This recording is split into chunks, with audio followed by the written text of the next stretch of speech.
મિત્રો, સ્વાગત છે તમારું અમારી યુટ્યુબ ચેનલ ગુજરાતી વર્લ્ડ સ્ટોરીમાં। તો આજે આપણે આ વિડીયોમાં વાત કરીશું શ્રી કૃષ્ણની બાળ વાર્તાનો ભાગ નંબર 2, તૃણાવર્ત દૈત્યનો નાશ અને શ્રી કૃષ્ણનું વાવાઝોડું સમર્થન। પૂતના અને શટકાસુર પછી પણ કંસના ક્રોધમાં કોઈ ઘટાડો આવ્યો ન હતો। હવે તેણે તૃણાવર્ત નામના ભયંકર દૈત્યને મોકલ્યો। તૃણાવર્ત વાવાઝોડા જેવા રૂપ ધારણ કરી શકતો હતો। તેનું આવવું એટલે જંગલોને ઉખેડી નાખવું, ધરતી પર ધૂળનો તોફાન મચાવી દેવો। ગોકુળનું શાંત સવાર। એ દિવસે ગોકુળ માટે એક શાંત સવાર હતી। યશોદા મૈયા કૃષ્ણને સાવધાનીથી પાંજરે રાખીને ઘરનું કામકાજ કરી રહી હતી। નંદલાલની રમતી અવસ્થા જોઈને ગોપીઓ ગાતા હતા, અમારું નંદ ઘરાનાનો મુખડો ચમકે ચંદ્ર જેવો। તૃણાવર્તનું આક્રમણ અને ત્યારે હવામાન અચાનક બદલાયું। ગોકુળને ઉપર ઘોર વાદળો છવાઈ ગયા। પવન જોરથી ફૂંકાવા લાગ્યો। ધૂળના તોફાનો વચ્ચે તૃણાવર્તે વાવાઝોડા સ્વરૂપ ધારણ કર્યું અને ગોકુળ ઉપર તૂટી પડ્યો। ગોપીઓ ભયભીત થઈ પોતપોતાના બાળકોને સંભાળવા લાગ્યા, પણ તૃણાવર્તે સીધો નંદલાલ ઉપર દોટ લીધો। તેણે નાનકડા કૃષ્ણને ઉઠાવી લીધા અને આકાશમાં ઊંચે ઉડાવવા લાગ્યો।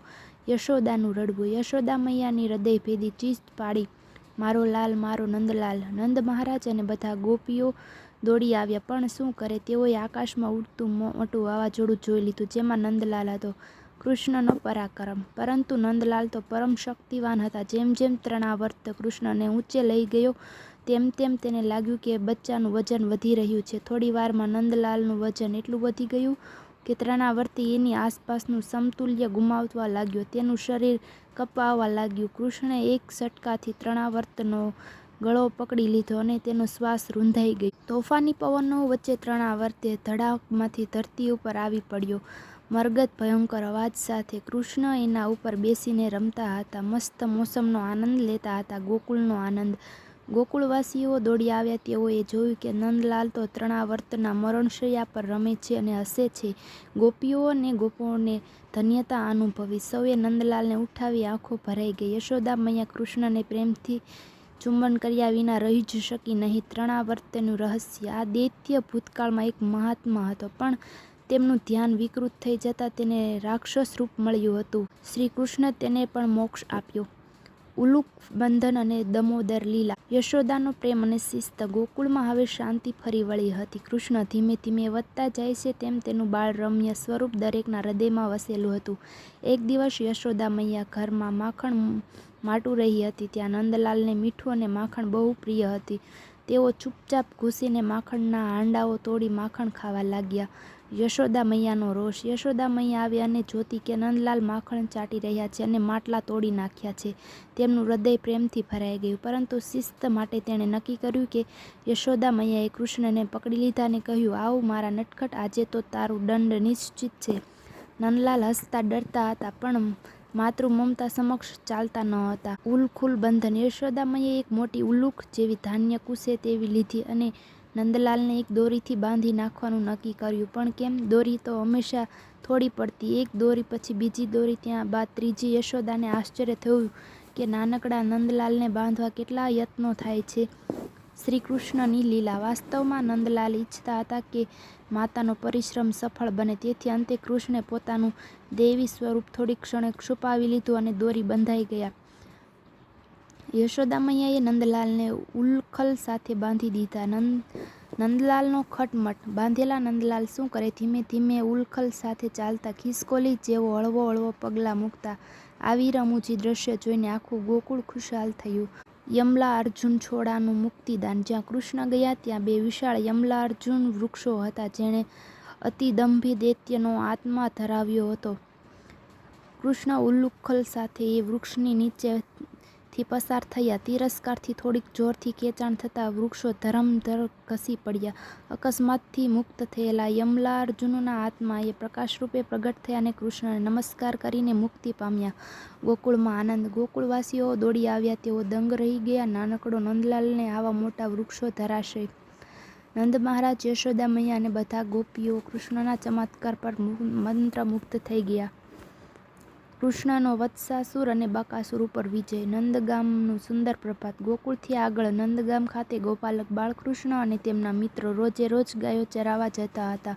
ફૂલોની સુગંધથી ભરેલા વન, છાયા વૃક્ષો, શાંત નદીઓ અને મીઠા પંખીઓનો કલરવ વચ્ચે નંદલાલ રમમાણ થતા હતા. યશોદા મૈયા નંદલાલને સુંદર પીળા કપડાં પહેરાવી માથા ઉપર મોરપીંછ ગાંઠી ભોજનના નાસ્તાના ડબ્બા સાથે વિદાય આપતી હતી. દુષ્ટ વત્સાસુરનો આવિર્ભાવ.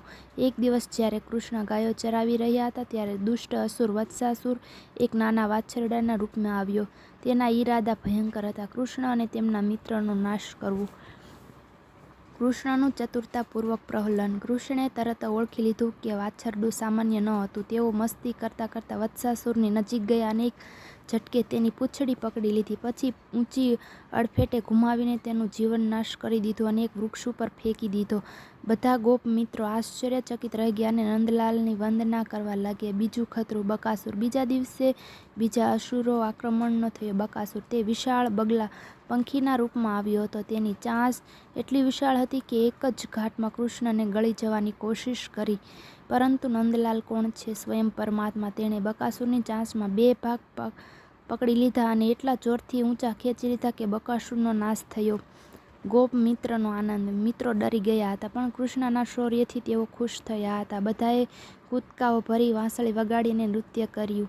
ગોપીઓનો પ્રેમ. ગામમાં પાછા ફરતા જ ગોપીઓ નંદલાલને પ્રેમથી વરમાળાઓ પહેરાવતી. યશોદા મૈયા અને નંદ મહારાજે આલિંગન કર્યું. કૃષ્ણ ઉપર મીઠી મીઠી નજર કરી. ગોકુળનું રક્ષણ. નંદલાલના ચમત્કારોને જોઈને દરેકને વિશ્વાસ થયો કે આ નંદન ખરેખર ગોકુળના રક્ષક છે. કૃષ્ણની કામધેનુ સમાન ગૌસેવા અને વૃંદાવનનો પ્રવેશ. ગૌ માતાનું મહત્વ. ગોકુળમાં રહેતા તમામ ગોપો અને ગોપીઓ માટે ગાય માતા જેવી હતી. ગાય માત્ર દૂધ આપતી નહોતી પણ તે દરેકની ઘરની સમૃદ્ધિનું પ્રતીક હતી. નંદ મહારાજ અને યશોદાજી પણ ગાયોની સેવા કરવામાં શ્રેષ્ઠ માનતા હતા. નંદલાલ કૃષ્ણ બાળપણથી જ ગાયો માટે અત્યંત પ્રેમભાવ ધરાવતા હતા. જ્યારે પણ કોઈ ગાય બીમાર પડતી તેઓ પોતાના નરમ હાથેથી તેનું મસ્તક દબાવતા અને મમત્વભરી વાણીથી તેને સંભળાવી રાખતા. ગાયોની વચ્ચે નંદલાલ મરજાતનું બાળપણ. કૃષ્ણ દરરોજ વહેલી સવારના કલાકોમાં ગાયો સાથે રમતા. તેઓ લાલટકે વાછરડાઓને દોડાવતા, તેમના મસ્તક પર પ્રેમથી હાથ ફેરવતા અને મીઠી વાંસળી વગાડતા. વાંસળીના સ્વર સાંભળીને ગાયો હર્ષથી તેમને ઘેરી લેતી હતી. એવું લાગે કે કૃષ્ણ પોતે કામધેનુનો અવતાર છે, બધા પ્રાણીઓની ઈચ્છાઓ પૂરી પાડનાર. વૃંદાવન તરફ યાત્રા. એક દિવસ નંદ મહારાજે ગોકુળના દરેક વડીલોને બોલાવીને બેઠક યોજી. ગોકુળમાં અસુરો દ્વારા વારંવાર થયેલા હુમલાથી બધા ચિંતિત હતા. તેઓએ નક્કી કર્યું કે નવો સ્થાયી નિવાસ બનાવવો જોઈએ, એક એવું સ્થળ જ્યાં શાંતિ, હરિયાળી અને સુંદરતા હોય. નંદ મહારાજે કહ્યું, વૃંદાવન ભવ્ય છે, ગાયોની સંખ્યા ત્યાં વધી શકે છે અને તુલસીના કાનનથી પવિત્ર છે. ચાલો આપણે ત્યાં વસવાટ કરીએ. વૃંદાવન પ્રવેશનું દ્રશ્ય. જ્યારે આખું ગામ વાછરડાઓ, ગાયો અને ઘરોના તમામ સાજ સાધનો સાથે વિમુક્ત થઈ રહ્યું હતું ત્યારે નંદલાલ વાંસળી વગાડતા વગાડતા આગળ ચાલી રહ્યા હતા. તુલસીના વનોથી ઓતપ્રોત યમુના કિનારે વસેલું વૃંદાવન પોતે તેનું સ્વાગત કરતું હોય એવું લાગતું હતું. કૃષ્ણની મીઠી વાંસળીના સ્વરે વૃક્ષો હિલી ઉઠ્યા, પંખીઓ ગાઈ ઉઠ્યા અને પવનો પણ મખમલી લાગતો હતો. નવું જીવન શરૂ થયું. વૃંદાવનમાં સૌ ગોપીઓ ઘર બાંધ્યા. નદીના તટે નાના બાળ મંડળીઓ રમવા લાગ્યા. કૃષ્ણ હવે રોજ વાછરડા લઈ યમુના તટે જઈ મિત્રો સાથે રમે, નૃત્ય કરે અને વાંસળી વગાડે. વૃંદાવનના પવિત્ર દિવસો શરૂ થયા. પૂતના પછી બાળ કૃષ્ણના વધતા ચમત્કાર. પૂતનાનો અંત અને ગોકુળના આનંદ.